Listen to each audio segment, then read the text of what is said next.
அன்பையே நம்புபவன். நானும் அபிஷேக ஒலிவமரம், ஆலயத்தில் நடப்பட்டவன்,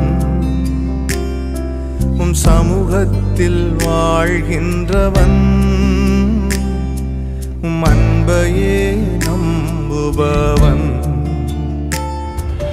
வசனம்தான் பசியாற்றும் உணவு, பிரசனம்தான் தாகம் தீர்க்கும் தண்ணீர்.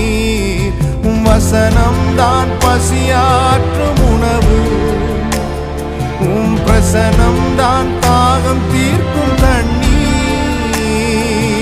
நீரே என் வெளிச்சமும் மீட்புமானி, நீரே என் ஜீவனின் பலனா.